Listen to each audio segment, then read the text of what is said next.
I'm Abby Maston. I'm the trainee in development at House of Hope. And then there's April Haplin, the great and beautiful founder of House of Hope. If April, you want to say something real quick? Oh, you're muted. Hi, everyone. Welcome. Awesome. So welcome to the cooking show. I introduced you to our incredible volunteers, but this show is actually about you guys. This is a free online event as an appreciation for our incredible supporters. And this is just a great opportunity for us to connect, for us to do something for you because you guys do so much for us. We have some board members who are attending. We have some donors, we have some volunteers, we have all kinds of House of Hope heroes with us today. And so this event is an opportunity where we get to hear from a survivor from our program. So we're today going to hear from Keili. She lives in Honduras. She is a part of Women of Hope, which is our House of Hope in Honduras. Keili is absolute sweetheart. I remember when I first met her last year on my first trip to House of Hope Honduras. She came and volunteered during a medical team to do cleanup afterwards. And then this past trip to Honduras, when I was with a different team, she was there the whole time, like just full-fledged into the ministry, just heart on fire for the Lord. And I got the opportunity to hang out with her because I was there while she was preparing all this amazing food for the cooking show. And so I got to hang out with her, and she's just an absolute delight. It's incredible. I don't know her story from before, but April will share about that. But what I see now is a woman who has such light in her eyes, who is just on fire for the Lord, loves going to church, loves God, loves her kids, loves House of Hope. And so I'm really excited that you guys get to meet Keili today. She's going to be our host and our teacher. We have a lot of recipes. Hopefully some of you who are preparing to cook with us checked out the video sent. There was some preparation with chicken and the dough. So we have some things prepared before the show begins, but we're about to jump in to videos. Catherine, if you'll get that set up. And then what to expect for the show, we're going to go through all the steps for making pastelitos. You'll get to hear Keili's story throughout that. April will get to share a little bit about who Keili is. She'll share a little bit about House of Hope in Honduras. And then I'll share a little bit as well throughout the show. But again, this is about you guys and just the incredible things that you are doing through House of Hope, the lives that you are changing and the difference that you are making. And we're just so grateful for you. We love that we get to hang out with you guys. We're so excited for today. So welcome to Cooking with Keili. We're going to get started now.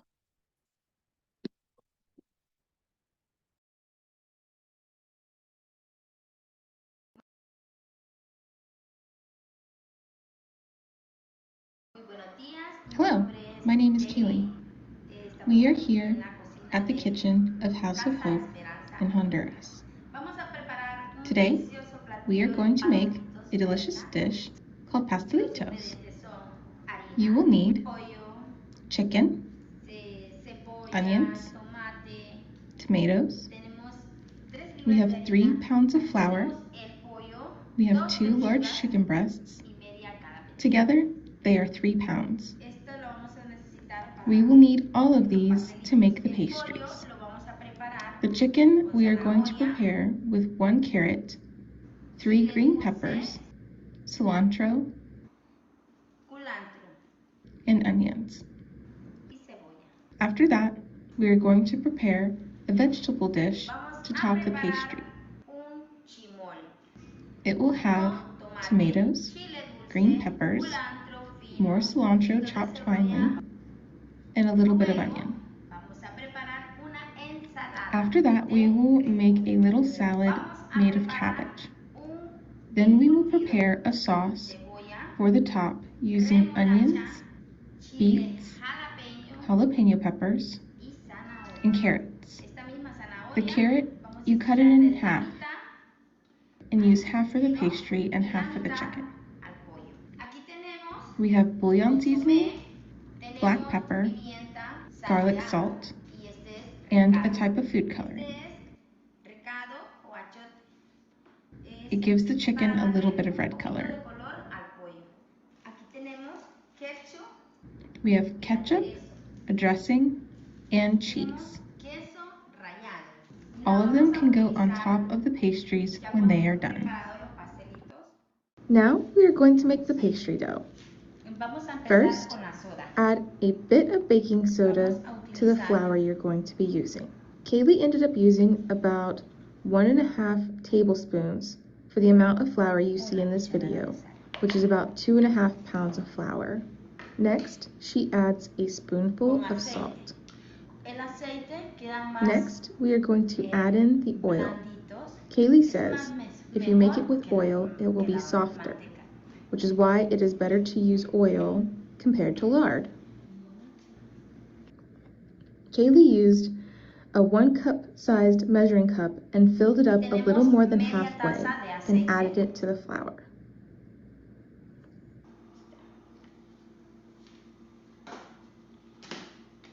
Next, we add the water. As you pour the water, begin to knead the dough.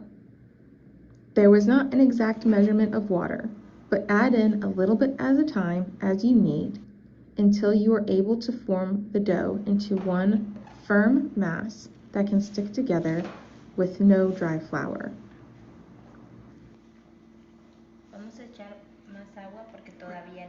Be careful not to add too much water and make the dough runny.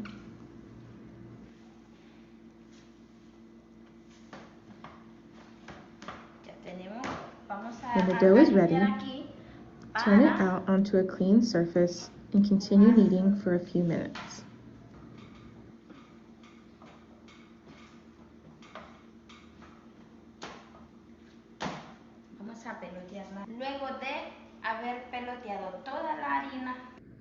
Next, we are going to shape the dough into balls. Once we have the dough into balls, we will cover each of them with a little bit of oil. This is about the size you will need.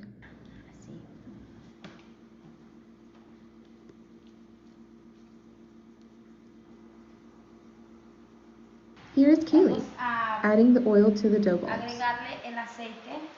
She used a method where she coated her hands and moved the dough around so they would all have full coverage. Now that the balls are done, we need to give them time to rise. Keili says that in order to make the dough rise faster, you will need to cover the bowl with a plastic bag. Now we are going to set the dough aside to rise for a bit. While the dough is rising, we can work on our filling for the pastry.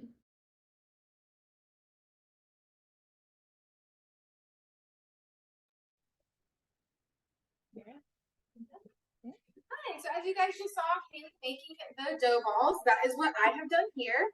I have been able to prep just like a little bit today, but I'm currently rolling them out. I have a little bit of oil on my hands right here, and I'm just making sure to roll them out really good. You don't want them to be like too oily. I don't know if you guys can really kind of see this consistency, but it is it's soft and it's like shiny, but it's not just like drenched in oil. There's like a little bit of like a give. It's very malleable. I would liken it to like really soft Play-Doh. And so now that these balls are made, what I can do is just grab like just a plastic bag like from Walmart or something. It doesn't have to be fancy. And you're just gonna cover it up. We're gonna try to give these anywhere from about 15 to 30 minutes fried. We're just gonna put this in side. So that way it has time to rise. Now I know you guys may or may not have seen the videos that we sent out ahead of time this week, but we have some vegetables and stuff prepped over here about the kind of things we're going to start making. So for the stuffing, we already went ahead and cooked and shredded our chicken. So we have that, and then we already have like all of our vegetables here cooked up, chopped. We have the cilantro, we have the cabbage, we have the carrots, the beets, the peppers, the onions. We got some tomatoes here. We have all of our spices and everything we're going to need just kind of here already set out. So that way, as we cook, we're kind of ready to go. So the next couple of things I'm going to be cooking are the pickled vegetables and the stuffing that are going to go inside the pastelitos later. So I'm going to go ahead and get started on some of those things now. And in the meantime, I'm going to push this back over to April, and she's going to be able to talk to you guys a little bit about the House of Hope program that we have in Honduras and about her experiences with Keili. Hi, it's great for me while they're working away to get to have a chance to talk to you all. We're really excited that you came today, everyone that's participating. We have 3 or 4 who at last minute had to not work able to come, but they're going to watch the Zoom. So hello to you who are watching by Zoom, watching it later. So we're excited about the ministry that the Lord has led us into in Honduras. In 2012, I was invited by some missionaries that were working in San Pedro Sula to come and start a ministry there. We had a woman from San Pedro Sula come and spend, I think, 5 months at House of Hope in Nicaragua in our residential program. She became very violent. We had to send her back to Honduras, but she had a lot of drug issues and wasn't able to make it through the program. But this particular woman, Carla, kind of led us to think about those women in San Pedro Sula that were in the trap of prostitution or who had been trafficked as children and not had a way to get out. And so in 2013, we began to launch our international ministries out from Nicaragua, our headquarters at the time. And we sent the women from Nicaragua 2 by 2. The first woman to go to Honduras to speak to the women was Angela, our beloved Angela, who is a survivor from our program in Managua, Nicaragua, and just a shining light. Just a wonderful person and a great example of how God can change someone's life. And so Angela traveled to San Pedro Sula, and she, alongside of several of the volunteers from the program. At the time, we were not an official program and did not have full-time workers. And so they would go out into the street corners in the middle of the night and invite the women to come. We had our first event in August the 30th of 2013, and we had over 100 women come and loads of kids. I don't even know the exact number of children, but we had over 100 women who came straight off the street corners, straight out of the brothel, straight to the program. Some of them still wearing their war paint and their clothes that they wear on the streets, some of them not, but it was an amazing time to begin to share Christ with these women and their great need. And Angela shared her testimony of how she came to receive Christ and how the Lord had completely changed her life. And out of that, the Women of Hope program was birthed. And in 2016, we became our own organization. We had been working with some missionaries who then left the country. They were well up in age, and he soon after that passed away. And so they helped us when we first started, but we became our own ministry in 2016, and Women of Hope as an organization was born officially. And so Mercedes, our director, and Nelsie, who's over the vocational cooking program. And at that time, Susanna was one of our new women in the program, and she moved to Nicaragua and spent several years there in the residential program and was very successful. And so we had a program where we were reaching out to street women and young girls, older women, all ages. And that's when Keili came to hear about the Lord. And so through the evangelism on the street, precious Keili was one of the women that they talked to, and multiple times they invited her before she finally came to Women of Hope. And I remember when she first came in, and she seemed to have a lot of confusions and doubts, and she seemed to have a lot of she was interested, but she had a lot of issues going on in her life, and she was fairly scantily dressed at the time, and she was asking a lot of questions, but at the same time hesitant. And so a month or 2 later, when I came back to visit, it was clear from the smile on her face shining out from her eyes that she had received Christ and that her life had begun to really be transformed by the Lord. And so over the next year and a half, it was wonderful to see her blossom into this precious, precious child of God. And she's learned so much. She's a firm member in her church, and she is a shining light to the other women.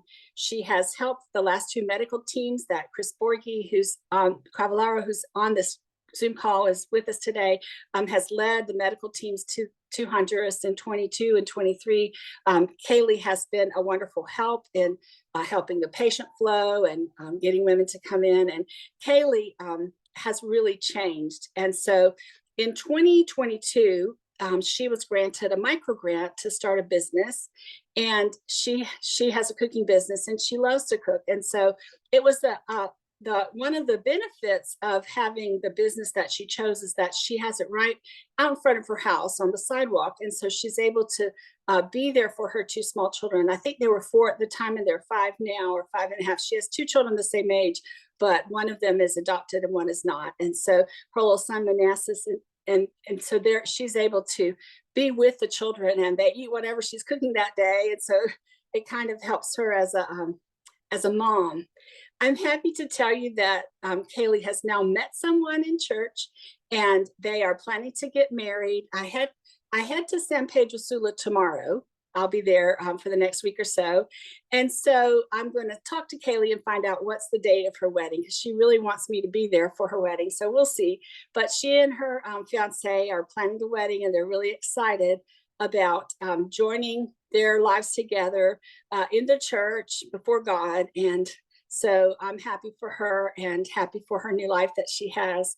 And so we're going to hear Keili talk about now how she came to know Christ.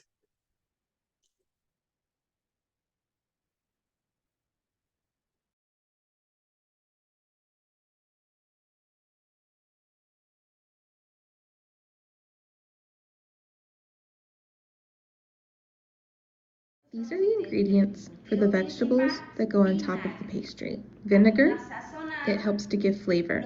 The onions, the beets, the carrot, and a jalapeno. To prep the vegetables, Keili first cuts them into manageable sizes. She already has lots of onion strips in her bowl from when we were making the salsa earlier. Now she's adding the other veggies in. Starting with the carrot, she cuts the slices horizontally to make little round pieces. Next we have the beets. Keili first cuts them into slices, and then cuts the slices vertically to make thin strips. The beets are going to give the vegetables a nice, natural red color that will really brighten up the dish. Lastly, we are going to cut the jalapeno peppers into rounds and add those in as well.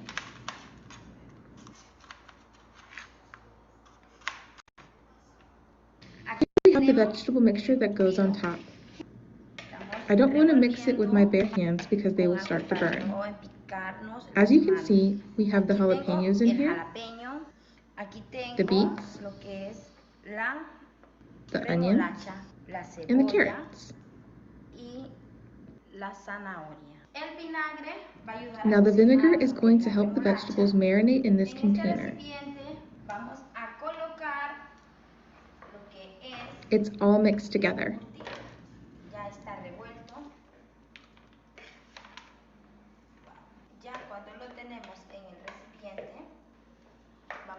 When it's all in the container, we are going to add a little bit of salt.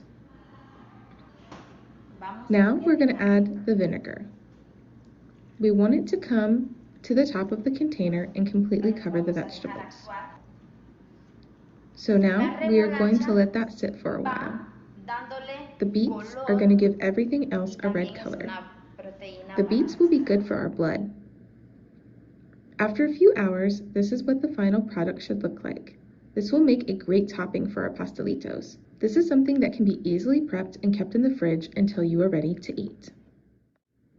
Now we will prepare the vegetables that go into the stuffing. Take the half a carrot from earlier and shred it into fine pieces. Next, we are going to slice our onions,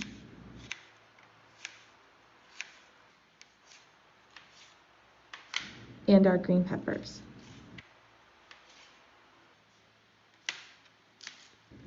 We are also going to add some cilantro. Now we are going to add our vegetables to the shredded chicken.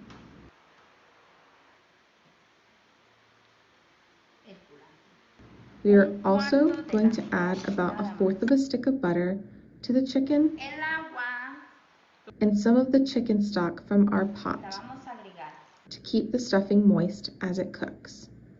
We also add a little bit of this coloring.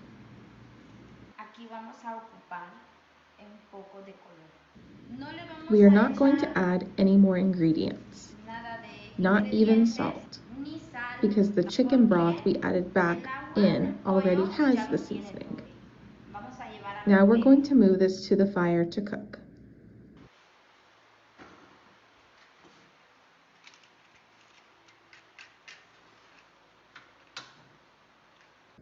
You want it to look like this when you pull it off the heat.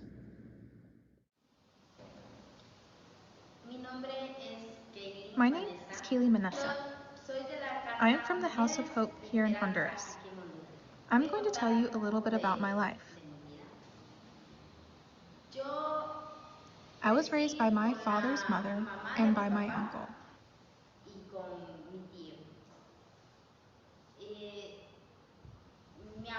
I call my grandmother Mom.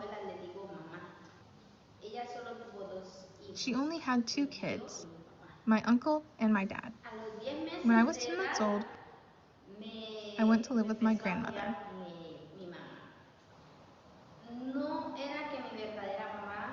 It's not that my real mom didn't love me, but there was always a fight.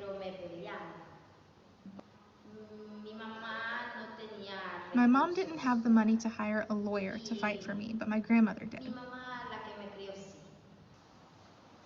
So I was raised by my grandmother, and my father married someone else. He had 2 other kids by that woman.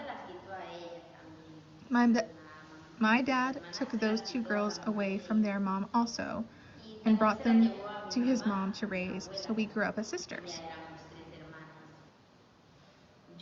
I was spoiled and my grandmother's favorite. They really struggled on behalf of us children. They both worked hard to give us what we needed. My dad was a womanizer who drank a lot. When I was 11 years old, my grandmother died. And that was when life took a turn for the difficult. My dad's brother, who looked after us more than our father did, made the decision that I should live with one of my aunts. We were happy there. But my aunt called my mom and asked her to come get me. I did not want to go with my mom. I was in the 6th grade in elementary school, and we were studying English class, but the English class stopped. I began to share my time with my uncle, who was my mother's brother. In the beginning, he was really nice to me, and he would give me things and money. I would help him at his house because he lived in a different place and his wife worked outside the home. He went to church, but my mind didn't give itself to the kind of evil that was coming. I didn't understand what it was that he wanted from me. He knew that I had been paying for an English class, and that I really liked the English class, but that my mom had said she couldn't afford for me to keep going to the English class. She didn't have a lot of money, and he said he would pay for the English class. I owed 2 weeks worth of classes at that time.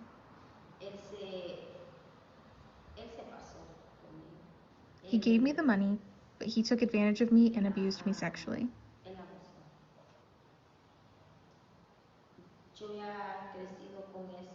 And I was so very resentful. I couldn't believe that someone who went to church would do such a thing. But I didn't say anything. I kept quiet, and I didn't tell my mom, but I was very angry and resentful against him. I really missed my grandmother a lot. I said, "Lord, why did you have to take my grandmother? If she was still alive, we wouldn't be suffering the way that we are." After that, I looked for an easy way out. When I was 15 years old, I ran away with a boy.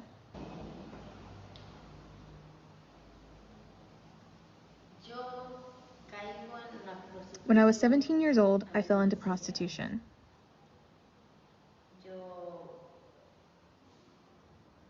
I began to get along with this girl, and she was a prostitute, and she used drugs. And she said that it would be an easy way to earn money. I couldn't find another job because I was a minor. She taught me and got me to use more drugs. Then I split from that girl.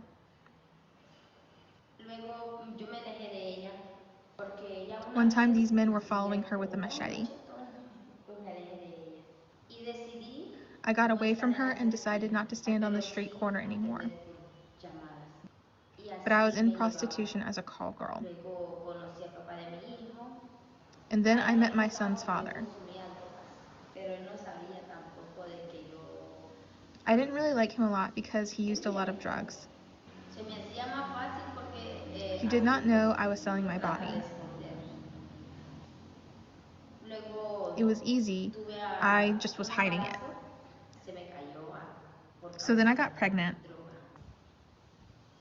I lost that baby because of all the drugs. And then I got pregnant with my son, and he is now 6 years old. My pregnancy was very difficult. I was working in a house, but the boss of the house where I was working as a domestic help wanted something very different from me. I wasn't with my son's father anymore. I had left him because he beat me a lot. So I was living in the house with my boss, and I started sleeping with him because he gave me a lot of money and paid for the medical expenses of my pregnancy.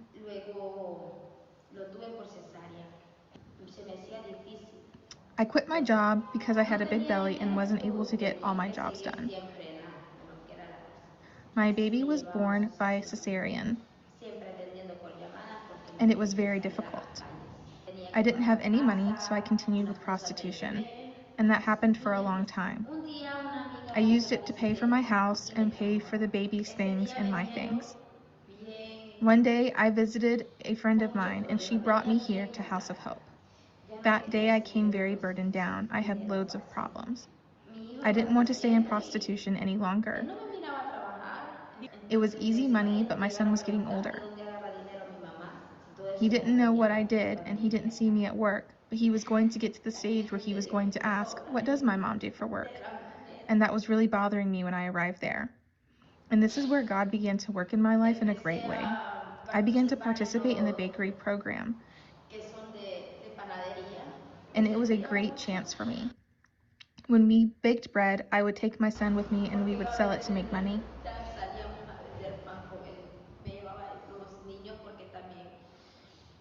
Then I began the Bible study and discipleship class, and God began to speak into my life.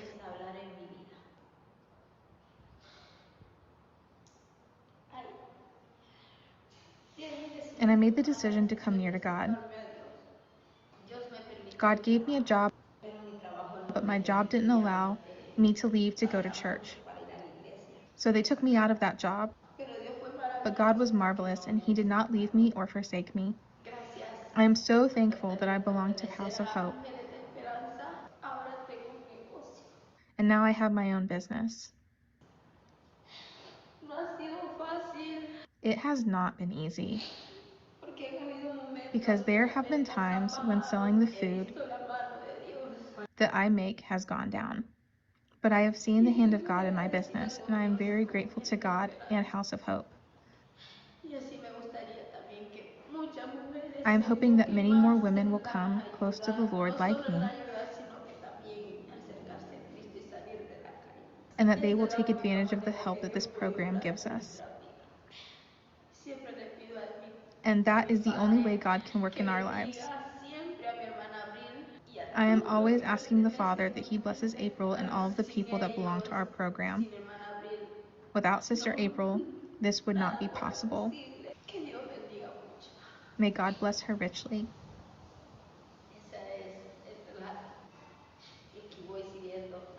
That is my story, and I'm going to forge ahead without looking backwards.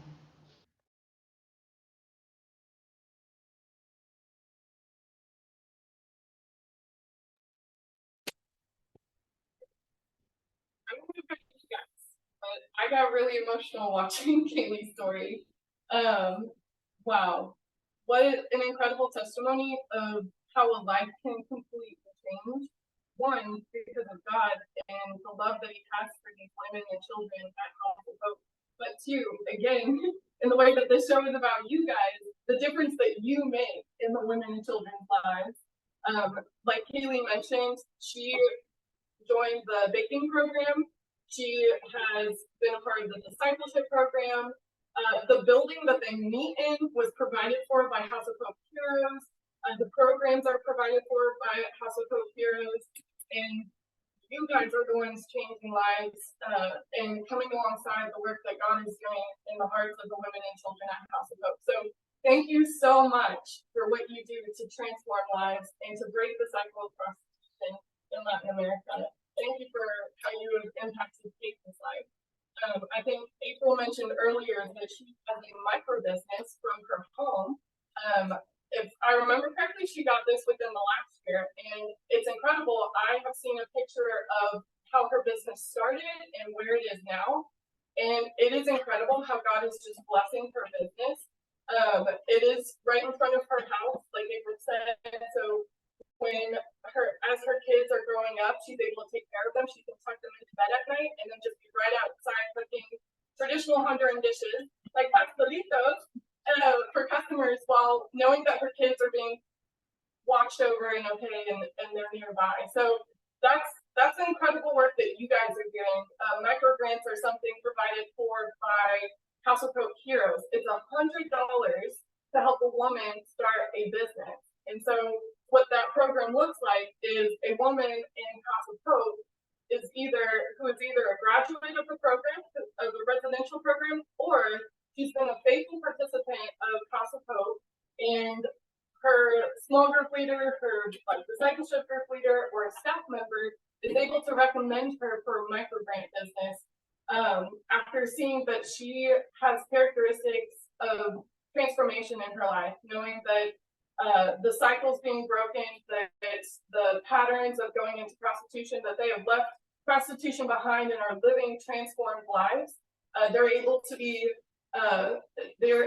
interview for micro grants, which looks like a staff member and April sitting down with the woman, asking her questions, seeing what God is doing in their lives, and making sure that they're ready for such a blessing and such a responsibility. Because what a micro grant does is $100 gets them to start their small business. So like Keili, the $100 that she received from her micro grant helped her to put the business right in front of her house, helped her to provide the supplies, and again, the interview process also helps them to know that they're ready for it. That, for instance, they don't earn income from their business and then just spend it all, but they know and they're responsible enough to, okay, you take a portion and invest it in the business and you continue going forward. And that's how people like Anna, if you've been on our Facebook or Instagram or YouTube channel lately, Anna was a story we posted earlier this month, and she has had a business for her sewing machine for over 20 years. She was one of the first 5 women to get a micro grant. She bought a sewing machine with it, and through that, she provided for her teenage boys, provided food for them, took them through school, and now she's also providing for her grandchildren, getting them through school, providing food for them. And then there is also Maria, who was actually featured yesterday on our Facebook, Instagram, and YouTube. And her micro grant was gifted to her 15 years ago, and she has a little store. Those 2 women are from Nicaragua, and so Maria, you can see her store and how she has taken her small micro grant and continue to build and grow her store. You can see like all the options of treats and chips and drinks. You can see that she also makes traditional Nicaraguan food that she sells, and she has a little front stand for people to come up to. It's incredible, and it's changing women's lives, and you guys are giving them dignity and hope. The micro grant allows them to earn income in a dignified way, allows them to provide for their family and a future. And so you guys are changing lives. You guys are doing amazing things, from providing the buildings, providing for the programs, the resources that they need, providing micro grants. So we're gonna get ready to check into the dough line, but if you are cooking along with us, why don't you in the chat let us know how it's going for you? If the videos are turning out well, if you're able to follow along, how your pastelitos are coming along. And then as soon as Caroline's out of place, she's going to give you an update on where she's at. It's all right. You saw me moving around quickly in the background. We just finished up hand searing our chicken that are going to be the stuffings for our pastelitos. In a minute, you're going to see Keili, because we had so many of these and because we had movie magic for Keili and we don't have movie magic here in real life. Jade and I have already gone out and tried to spread out our dough for the pastelitos. So we are going to start by stuffing these. Keili has a method that she uses where she just, like, one really important thing about when you get these pastelitos, do not overstuff them too much. You do want the dough to stretch, but you don't want the pocket to break. So whenever you're stuffing the pastelitos, make sure not to put too much stuffing in them. And then Keili uses this kind of like fold over and pinch technique. It looks very much like a dumpling, just bigger. And you need to make sure that the pastelito is fully sealed before you put it in the hot oil. So if you have oil on your stove, I would definitely recommend going ahead and turning the stove on now so that oil can get nice and hot and ready for the pastelitos. And we are going to play the video where you can see her like actually stuffing the pastelitos. You can see that kind of fold over and pinch method that I'm talking about. And hopefully whenever we come back, there will be a moment where you can see us putting like all the toppings on. As you saw in the video, Keili had her pickled veggies. We have had those sitting down for the we were putting these together at the same time Keili was. So here's about how red our vegetables have been able to get inside of this vinegar mixture while we've been sitting here cooking. So hopefully yours are going good. And don't worry if you're not going to use all of these veggies. These actually keep really well in the refrigerator. A couple weeks ago, we practiced this recipe to make sure that we'd be all ready for you guys. And we put our leftover veggies in the refrigerator, just sealed, and they've still kept very well. So don't worry if there's some leftovers. You can definitely save them for later. So with that, we are going to here start stuffing our pastelitos, and you're going to see in the video Keili doing the same thing. And when we come back live, hopefully we'll have a few done ones to show for you guys. Thanks.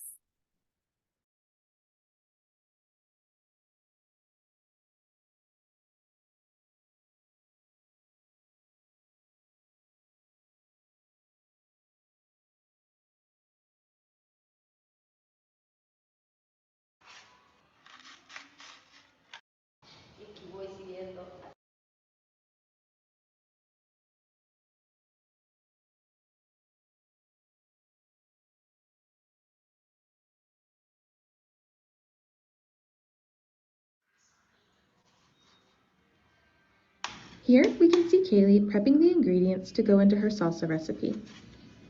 She starts with dicing the tomatoes.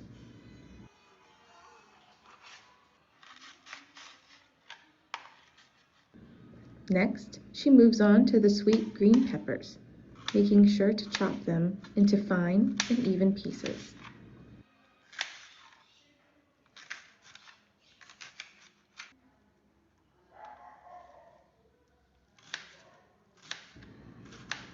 Next comes the onions.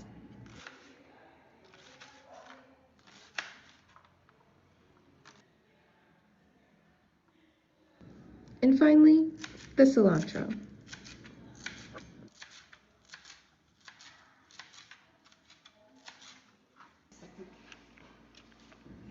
Here we have the base of our salsa. Now we are going to add a little bit of salt, not a lot, just about half a teaspoon.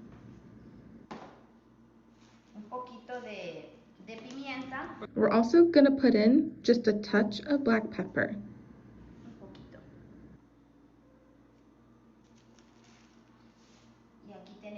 Here, we're going to add lime, and that will give a little extra touch to the salsa. After adding the lime juice, make sure to stir it up really well, and we will set it aside for a while to give the lime time to marinate in with the vegetables.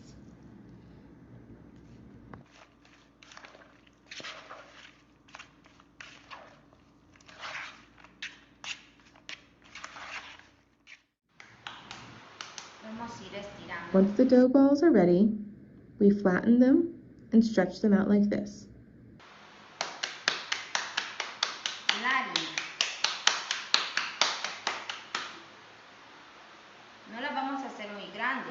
Keili says we don't want to make them too big because if we do, the dough will become too thin and break when we add in the stuffing.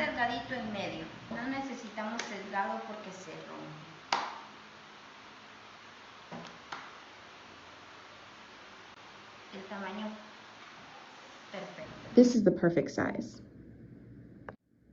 While the chicken was cooking, Keili prepared the dough. Now that the chicken is done cooking and the dough has been spread out, we need to add the chicken mixture into the pastelitos.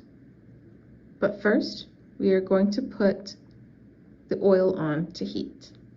Fill up your pot a few inches deep and make sure that the oil gets nice and hot.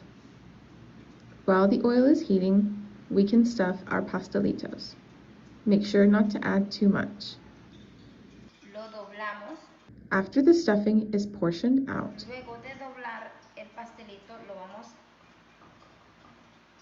fold the dough over. We will stretch the seams together and press them down. Then we are going to turn down the edges and fold them down. Keili says, make sure to press them down so that the pastelitos won't open while it cooks.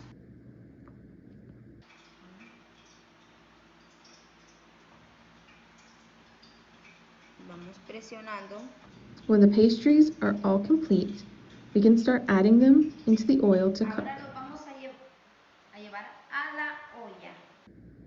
The oil is very hot, so be careful. Depending on the temperature of the oil and how many you put into the pot at a time, the pastelitos should only need a minute or less to cook. Pull them off when they are golden brown. When the pastelitos are done, we are going to plate them, along with all of our pre-made toppings, some shredded lettuce, cheese, ketchup, and dressing. And that is how you make a pastelito.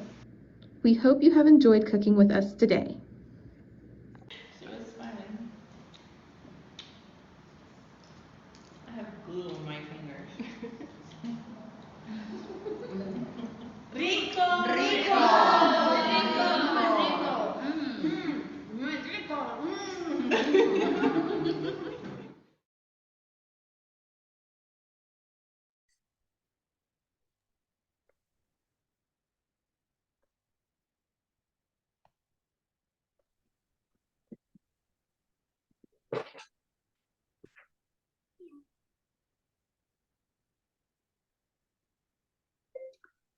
My video is disabled.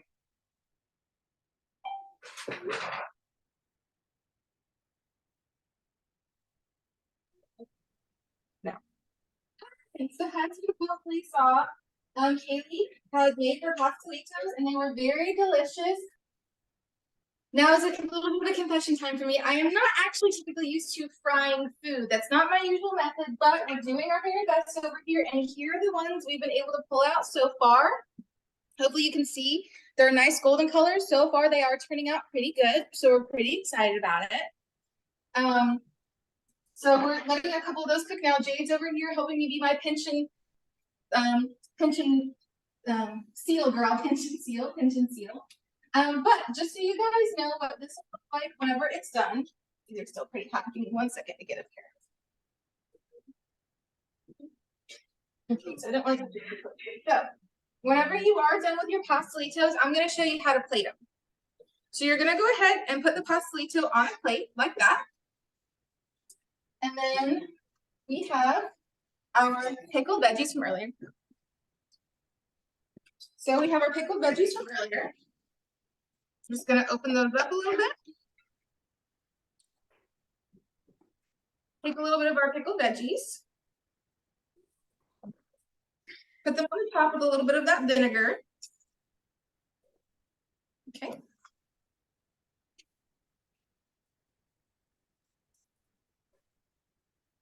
Then we have our pico, just like Keili made. Going to put a little bit of this pico on top. We put a lot of lime juice in ours. I really like lime. I don't know about you guys, but I'm a limey girl. Like me some lime. So just put your little bit of that pico there on top, like that. And then we also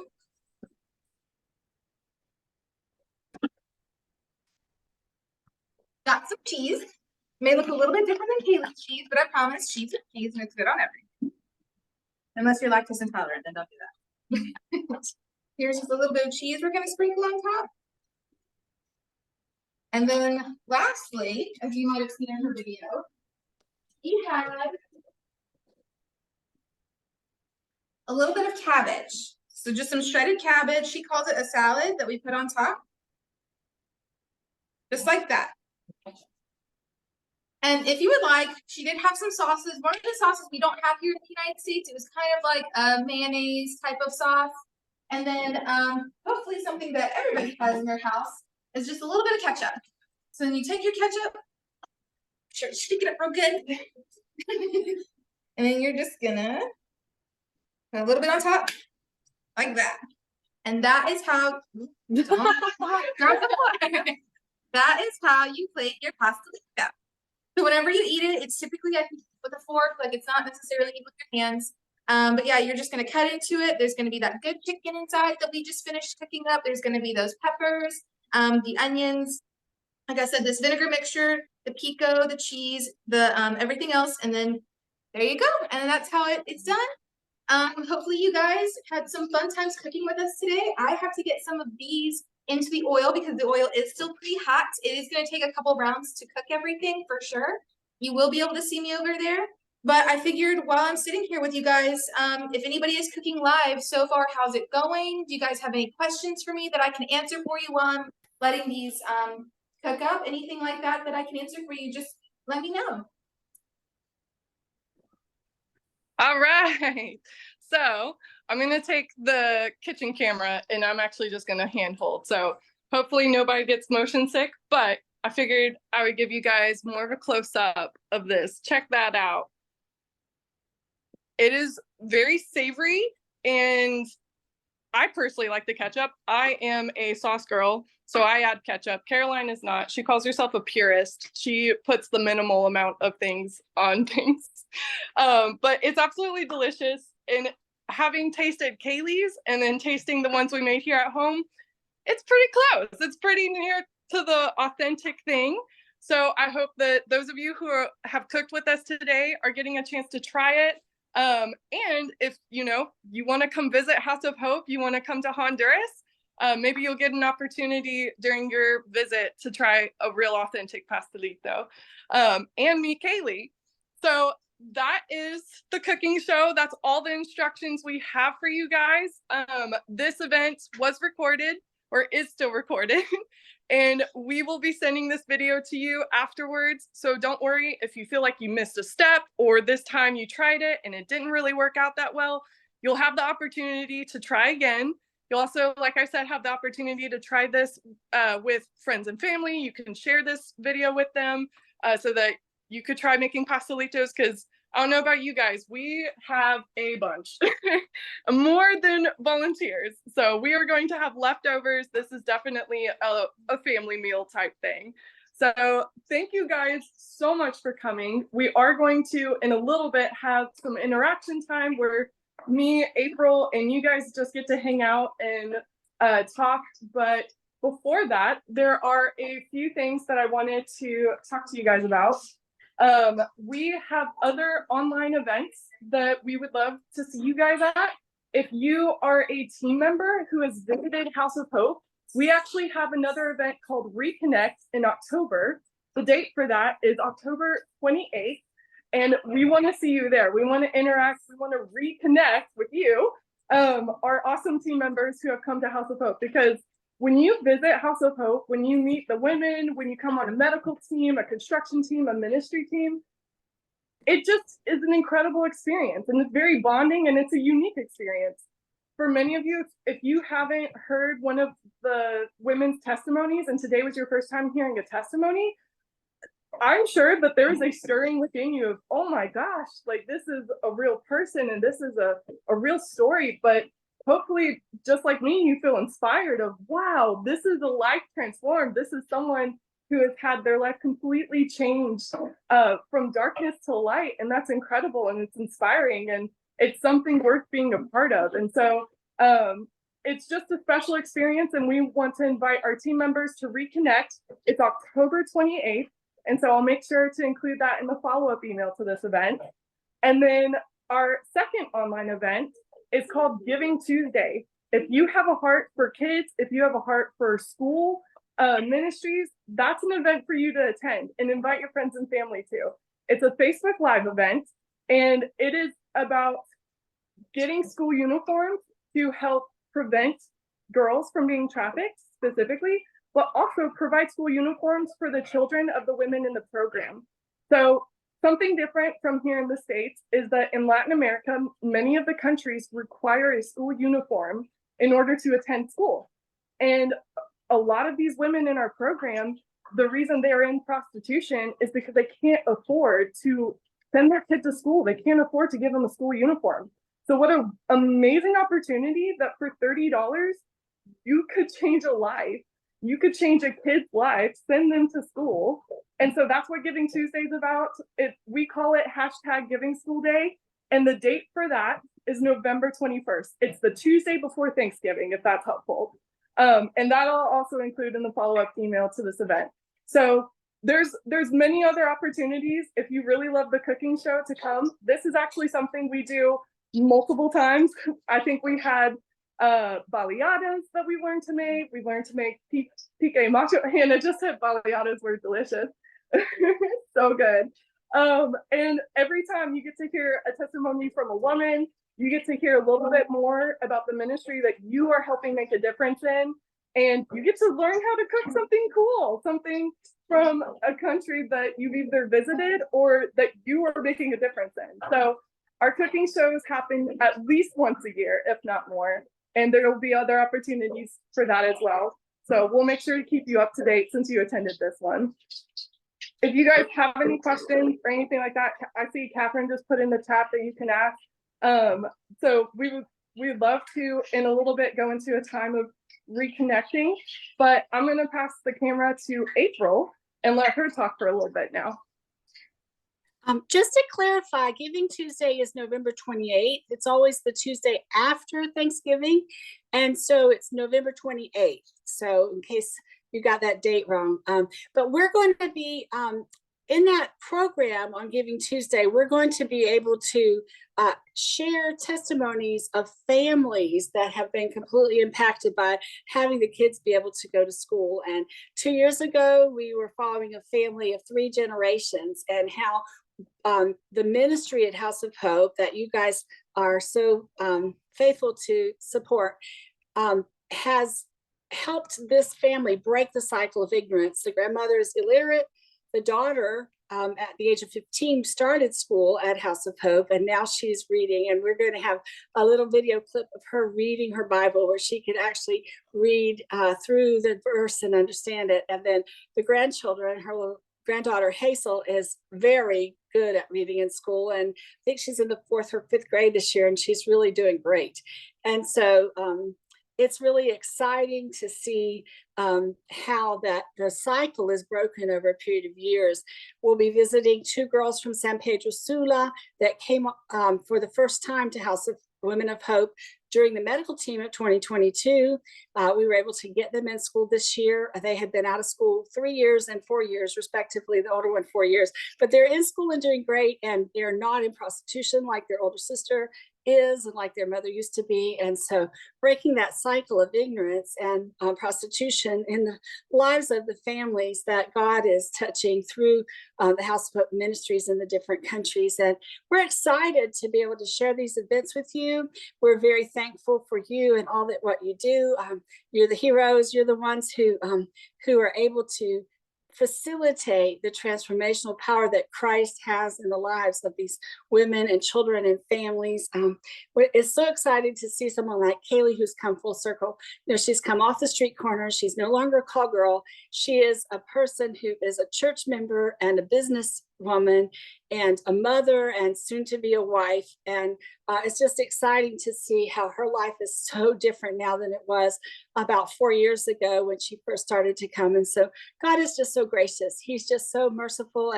And we're grateful for you, that our heroes who participate with us and who invest in the lives of the wives and the children. And when we see some of the people thriving, like Keili and her family, it's just so exciting.